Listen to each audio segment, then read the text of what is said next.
Welcome to MOOC NPTEL course on Interactomics. In our previous lecture, we had discussed about recombinational cloning. In today's lecture, we will discuss how recombinational cloning is of use to the protein microarray field. Once you have done the recombinational cloning and obtained several master clones, the repository of expression ready clones in a flexible cloning system, it will enable the easy subcloning between various expression constructs, a pipeline for quickly verifying DNA constructs and arraying them for the microarray applications can be generated thereafter. But all this requires large number of genes of interest, the cDNA clones in the right expression vectors. By doing the recombinational cloning, one can actually have the flexibility to perform various type of applications, including microarray applications. The method by which one can do this is by using cell-free expression systems.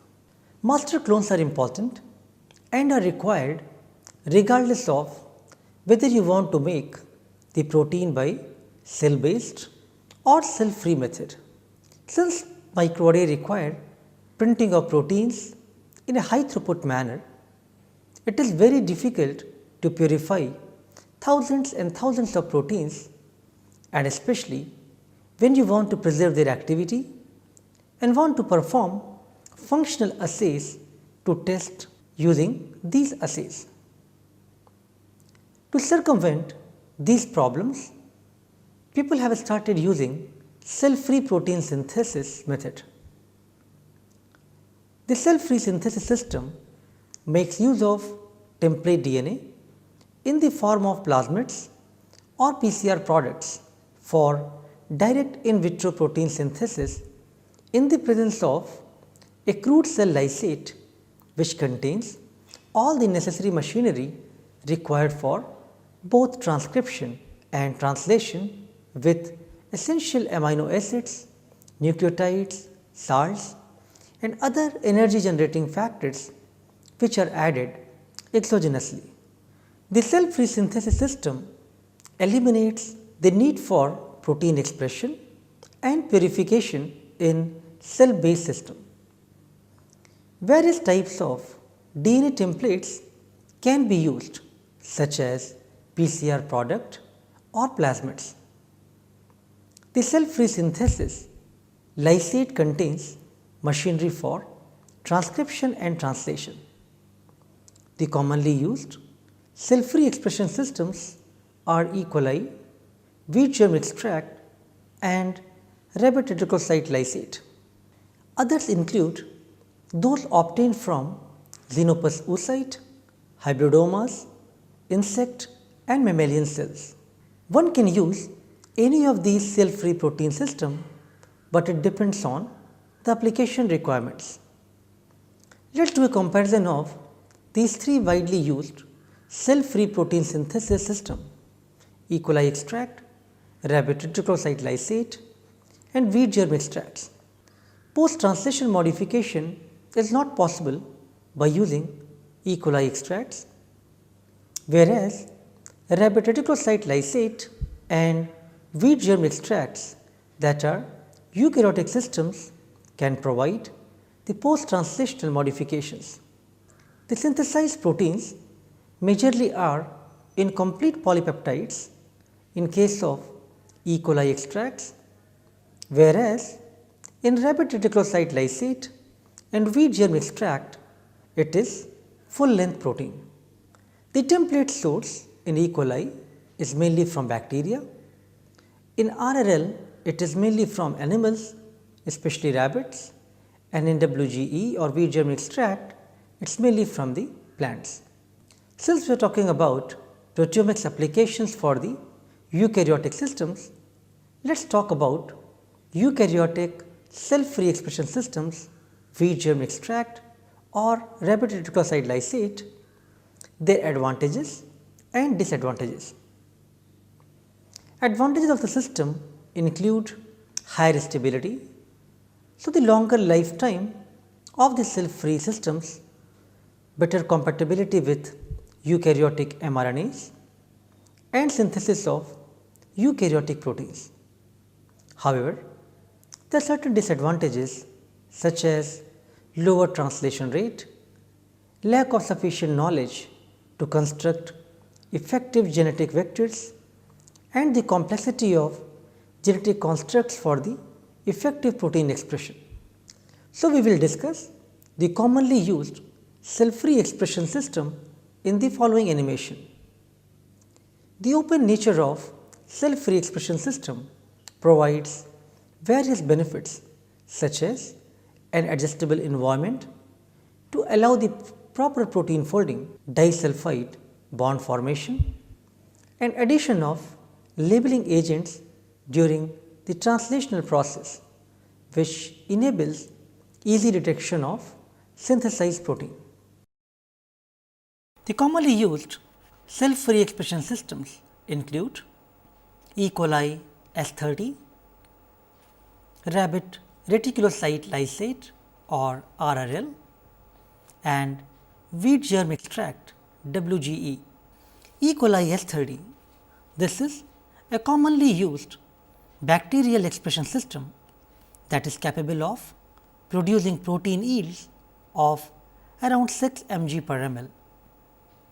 This system, however, is not capable of carrying out the post-translational modifications or PTMs of proteins due to the absence of required machinery for this process, and very often produces incomplete protein chains. DNA templates obtained from bacterial sources are commonly used for this cell-free lysate.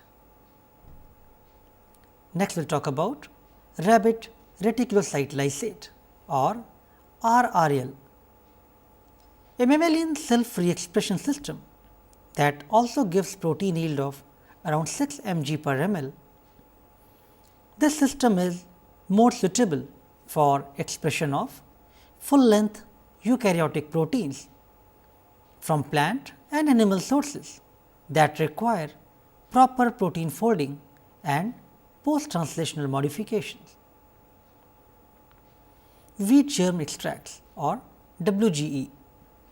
This is a cell-free expression system that is capable of producing full-length proteins with correct folding and PTMs from plant sources. Yields obtained in this system are, however, slightly lower than the E. coli and RRL based cell-free expression systems. E. coli S30 extract. The actively growing and replicating E. coli cells can be used for extracting cell-free lysates.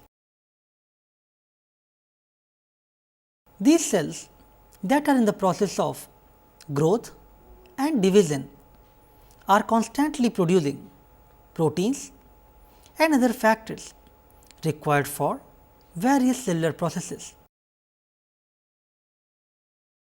The cofactors and enzymes such as RNA polymerase, peptidyl transferase are available in significant quantities due to the cellular process of transcription and translation taking place in the cell. As you can see in the animation, the two steps have occurred here, the transcription and translation, and the required material have been provided exogenously. The cells are lysed in a suitable buffer, and after that they are centrifuged at 30,000 G to collect the supernatant containing the extract.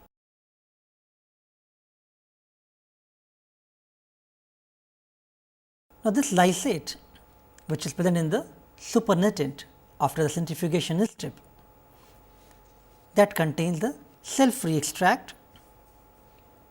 So, lysate that is extracted from such actively growing and dividing cells will contain all the required cellular machinery to carry out in vitro protein synthesis and requires addition of essential amino acids, nucleotides, salts and other energy generating factors. Let us now talk about wheat germ extract or WGE. This is one of the most commonly used eukaryotic cell free expression system, which is obtained from the embryo of wheat seed.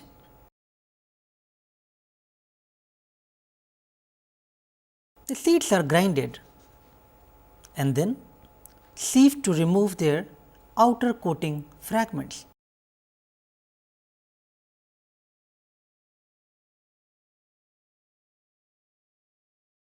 Once the grinding is finished,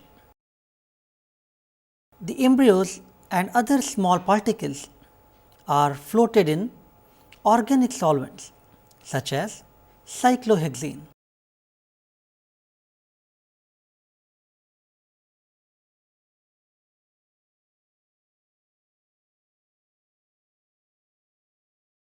After these embryos are floated in the solution,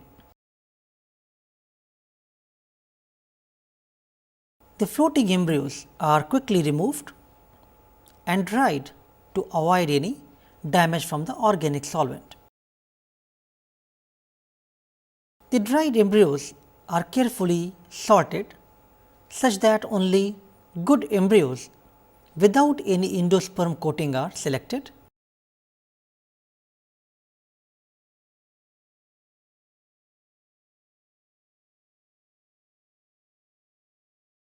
One needs to repeat this washing step few times.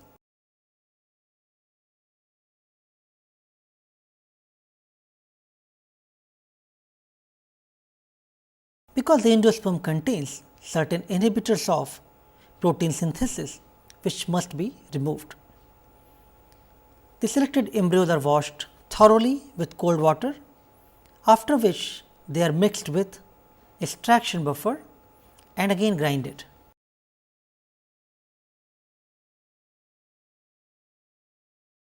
Now, this solution must be centrifuged at 30,000 G at 4 degree centigrade, which results in the wheat germ extract forming a layer between the top fatty layer fraction and the pellet at the bottom. This you can see in the tube here.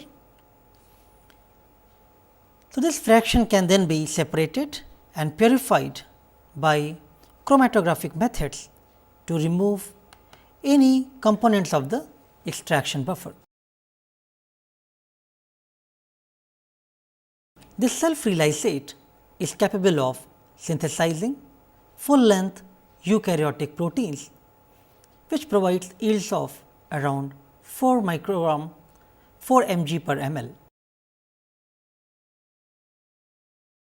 So, what do you need for a successful cell-free protein synthesis reaction?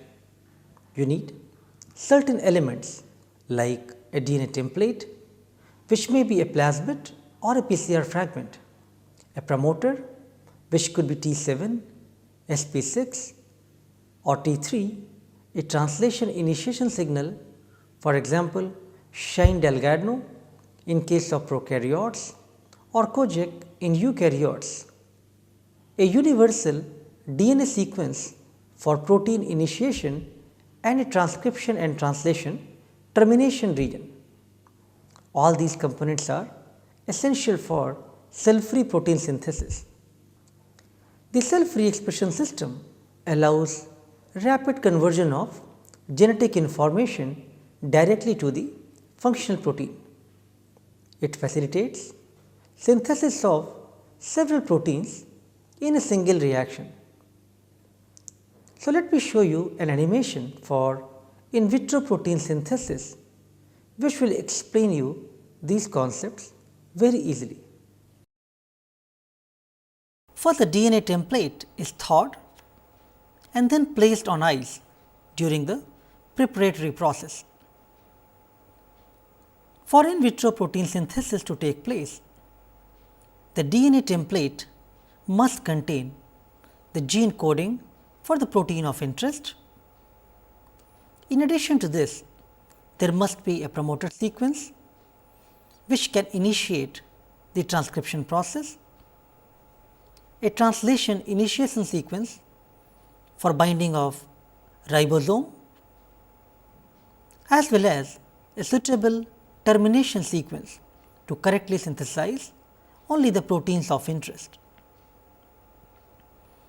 The thawed cell-free lysate containing the essential cellular machinery for protein synthesis is added to the DNA template, followed by other exogenous factors that are required for the process, such as essential amino acids, nucleotides, ATP, etc. All these are done while storing the template on ice to ensure that there is no loss of activity. The tube containing all the required components is then incubated at 30 degrees centigrade. The enzymes for transcription bind to the promoter sequences, and in the presence of other factors such as ATP and nucleotides, they carry out synthesis of mRNA transcript. This mRNA is then translated into the corresponding proteins due to the help of ribosomes, tRNA, enzymes and other factors which are required for the process. The cell-free expression systems are required for certain types of microarrays, but why should it be used? Because it has the ability to utilize wide variety of DNA templates. One can make use of all the master clones obtained from the recombinational cloning.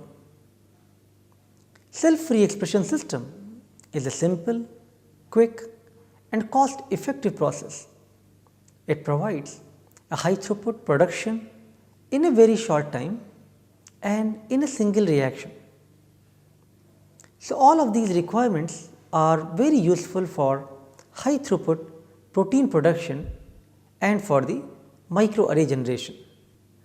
In summary, today we have tried to understand how recombinational cloning techniques can be applied to protein microarrays using cell-free expression systems by easily producing proteins. We discussed about wheat germ extracts, rabbit reticulocyte lysate and E. coli based systems. There are currently only a handful of commercial alternatives to cell-free expression system. Products from Promega, Thermo Fisher and NAB are few among these which are commercially available in the market. The concepts learned today will be very important when we discuss further about protein microarrays and especially the cell-free based protein microarrays and its type in the following lectures. Thank you.